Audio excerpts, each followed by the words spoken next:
गांधी तीर्थ, निसर्गाच्या सानिध्यात महात्मा गांधींच्या जीवनावरील जगातील पहिले मल्टीमीडिया म्युझियम. आजच भेट द्या. गांधी तीर्थ, जैन हिल्स, जळगाव. अधिक माहितीसाठी www.gandhifoundation.net वर विजिट करा. नमस्कार, आपण पाहत आहात अदालत टाइम्स न्यूज.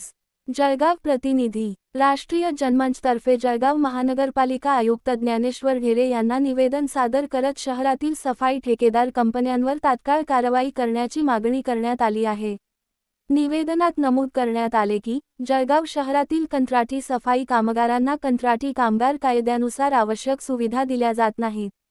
अनेक ठिकाणी कामगारांना लेखी करार कंत्राट दिला जात नसून त्यांची नियुक्ती किती कालावधीसाठी आहे हेही स्पष्ट केले जात नाही. तसेच शासनाने ठरवून दिलेले किमान वेतन देण्यात येत नाही. ESI, PF, आरोग्य सुविधा, साप्ताहिक सुट्टी यांसारख्या मूलभूत हक्कांचीही पायमल्ली होत असल्याचा आरोप करण्यात आला आहे. राष्ट्रीय जनमंचच्या पदाधिकाऱ्यांनी सांगितले की तुमच्या तोंडून ऐकू इच्छितो की तुम्ही आता काय नियोजन केलेलं आहे कुत्र्याच्या बाबतीमध्ये. हे माझं आहे सर, मी शहर अध्यक्ष आहे. राष्ट्राध्यक्ष आहेत का? ते राष्ट्राध्यक्ष आहे सर. त्यांनी महादेव जानकर सारख्या माणसाला आमदार बनवलं, मंत्री बनवलं, पण तो BJPला मॅनेज झाला. मग त्यामुळे त्यांनी पक्ष बदलवला. आम्ही तुम्हाला मी नियोजनासाठी हे दिलं होतं पत्र की अंतविधीचा खर्च मग महापालिकेने जसा अगोदर चालत होता लाकडांचा खर्च तो सर्व लोकांसाठी करण्यात यावा. आता इतर गोष्टींसाठी तरतूद येते, पण ज्यावेळेस माणूस मरतो तो शेवटच्या संदेशाला सुद्धा करावा, त्यावेळी त्याला खर्च लागतो. पण हा खर्च महापालिकेने करावा. हा प्रस्ताव तुम्ही ठेवा या दोन गोष्टी. आणि याच्यावरती मला मी सरपंच मी त्यांनाही देतो ना, त्यांनाही देतो मी. तुम्ही सांगितलं तर आम्ही ठेवू. ते तर बोलतो मी काय जे. परंतु या सर्व ज्या गोष्टी चाललेल्या आहेत साहेब, हे एकदम साफ चुकीचं चाललेलं आहे. अगोदर तुम्हाला दिलं याच्यावर कुठला हे हे तर जाऊ द्या, ते तक्रार दिली तुम्हाला. हे मी इन्फॉर्म केलं तुम्हाला कामाला त्यांना की 4 दिवसाचे पैसे कामरा कापतो. याला कोणी अधिकार दिला 4 दिवसाचे? आणि तुम्ही म्हणता की बा त्याने कुठले कामगार ठेवा, हा त्याचा विषय. पण जे लोक पण माझं काम आहे, तुमचा काही दोष नाही.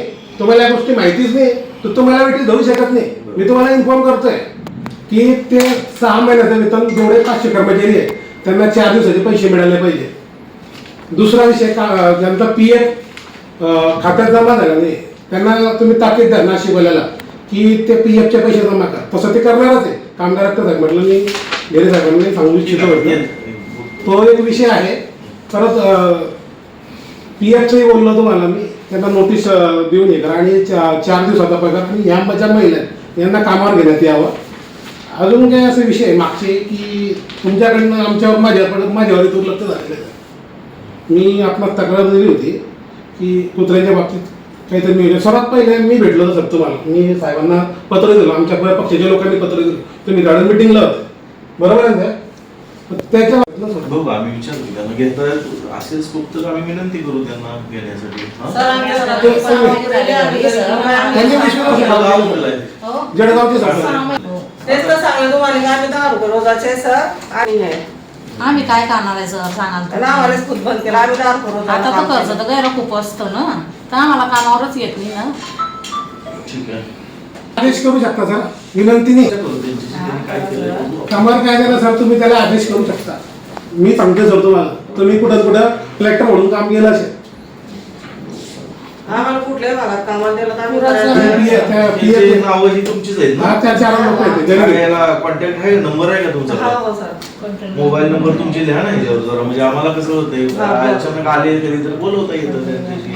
बापू काय करा, 4चा विषय तुमचे मोबाईल नंबर लिहा आणि त्यांना बोलून समक्ष त्यांच्याकडे गेले तरी चालतील. आपल्याकडे काय सफाई कामगार शहर स्वच्छतेसाठी अत्यंत महत्त्वाची भूमिका बजावत असताना त्यांच्यावर अन्याय होणे गंभीर बाब आहे.